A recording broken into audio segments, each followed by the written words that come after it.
Alright, this is my video project for Mr. Mark Gerber's class. Got the PC case, power supply 500 watt, like a 240 gigabyte SSDs. These are two DDR4 sticks of RAM, both 8 gigabytes, 16 in total.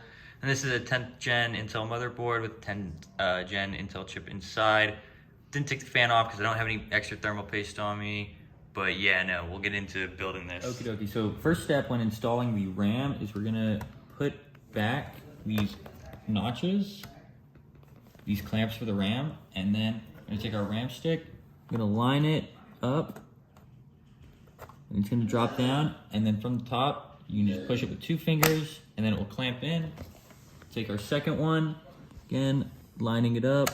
Once it drops down, just give it a little push, and then it will clamp in, and that'll be it. Now we're gonna put the power supply into this bad boy. So I'm gonna slot it in right there, and then I like to do is take the screws, give them a little half turn, just to get them situated. I gotta line up power supply first, there we go.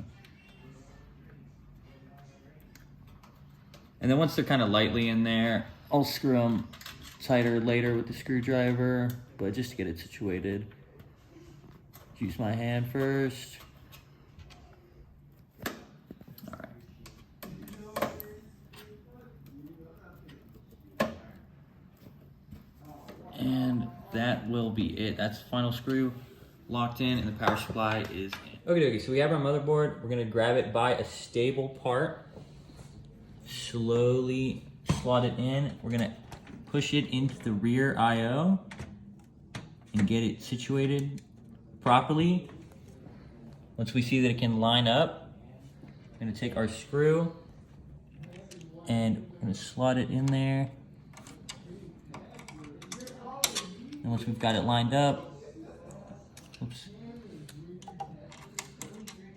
Once we got it lined up, I'll get it started a little bit. There we go.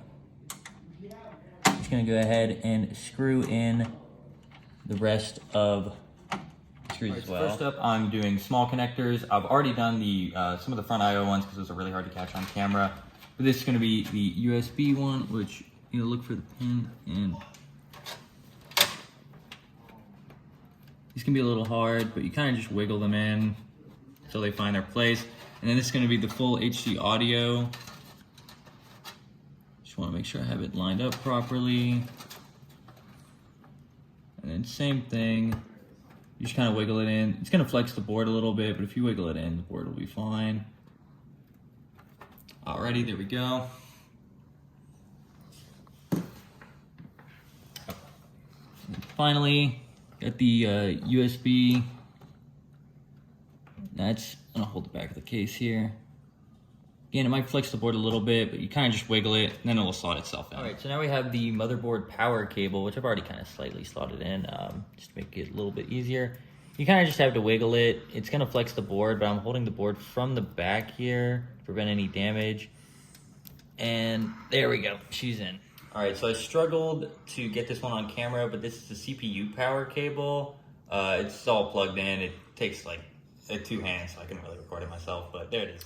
Alrighty, so I've just plugged in the SATA data cable here, and I'm gonna come around to the side here, and I'm gonna plug in, again, the SATA data cable onto our SSD. There we go. And then I'm going to take the SATA power cable, find the L on it, and line it up and plug it in as well. There we go. Now it's time to go ahead and put on the back plate. You got these little teeth here. You kind of just want to sometimes you got to be a little forceful and push back the cables, but once you slot the teeth in, come around to the side here, take these case screws. I'm going to screw one at the top, all the way in. You can do these with your hand. And then we go down to the bottom, and we just push it into alignment, and there's the second screw. CPU now. Forgot to show it at the start of the video. Don't mind that. We're gonna go ahead and unlock the slot here, and this card is really big, so we're gonna have to put it in diagonally and then line it up into the CIE slot. We're gonna push it down so we hear that click, and now she's in. I'm gonna go ahead and screw it in off camera. But yeah, there's the GPU. So we're gonna hold the GPU power together, and we're gonna slot it in here.